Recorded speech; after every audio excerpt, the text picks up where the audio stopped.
ஓம் ஸ்ரீ குருப்பியோ நம. ஓம் கம் கணபதையே நம. நம்ம ஸ்ரீநிகேதன் வலைதளம் வாயிலாக முருகப்பெருமானுடைய சாஸ்திரத்திலிருந்து தினமும் ஒரு நாமாவளியை சிந்திச்சுட்டு இருக்கோம். இன்றைய தினம் 636வது நாமாவளியாக ஓம் பாவகாய நமஹ. முருகப்பெருமான தியானம் செய்ய தகுந்தவர்க்கு நமஸ்காரம் அப்படின்னு வர்ணிக்கிறது. பக்தர்களால் தியானிக்கப்படுபவராக இருக்கார் குமார பரமேஸ்வரன். இறைவன் நமக்காக தான் கருணையால் பல சக்தி வடிவம் எடுக்கிறார், கருணையால் உருவம் எடுக்கிறார்.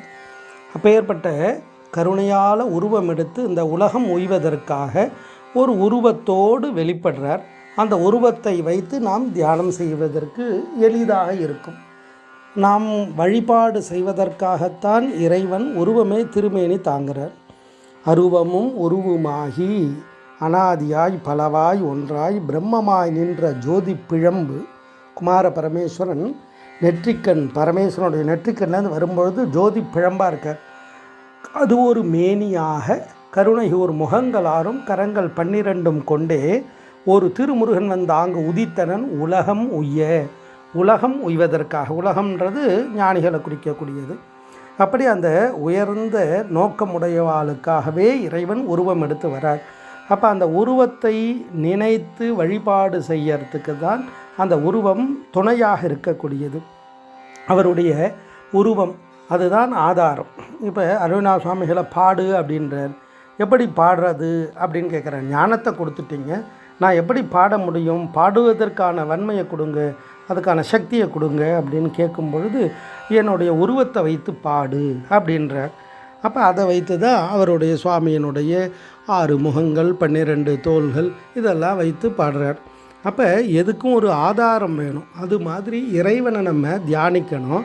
அப்போ நம்மளுடைய மனம் அதில் ஒருநிலைப்படுவதற்கு ஏதாவது ஒரு கருப்பொருள் வேண்டும். அதுதான் இறைவனுடைய திருமேனி. அப்படி அந்த திருமேனியை வழிபாடு பண்ண தியானிக்க நமக்கு எல்லா சக்திகளும் கைகூடும். அதுக்காக தான் கருணையால் உருவம் எடுத்து வரார் இறைவன்.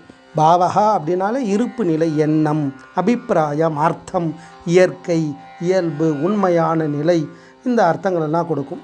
அப்போ தியானம்னாலும் பாவகானாலும் தியானத்தை தான் குறிக்கும். அப்படி எல்லாத்துக்கும் இந்த உலகத்துக்கு ஆதாரமாக இருக்கக்கூடிய அந்த சக்தியை தியானித்து அதன் மூலமாக நம்ம எல்லா வாழ்க்கையில் எல்லா பாக்கியத்தையெல்லாம் அடைய முடியும். திருப்புகழில் அழகாக வர்ணிப்பார்.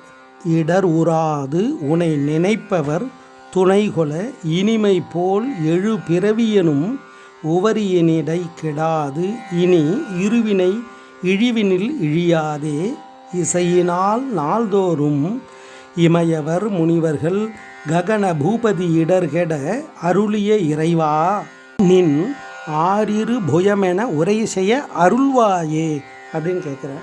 அப்படி இறைவனுடைய அந்த திருமேனியை நினைத்து நினைத்து தியானித்து எல்லா பாக்கியத்தை எல்லாம் அடையலாம். அப்படி அந்த தியானம் செய்ய தகுந்தவராக தியானிக்கப்படுபவராக இந்த நாமாவளி முருகனை வர்ணிக்கிறது. ஓம் பாவகாய நமஹ. ஸ்ரீ குருப்பியோ நமஹ. ஓம் சும் சுப்பிரமணியாய நமஹ.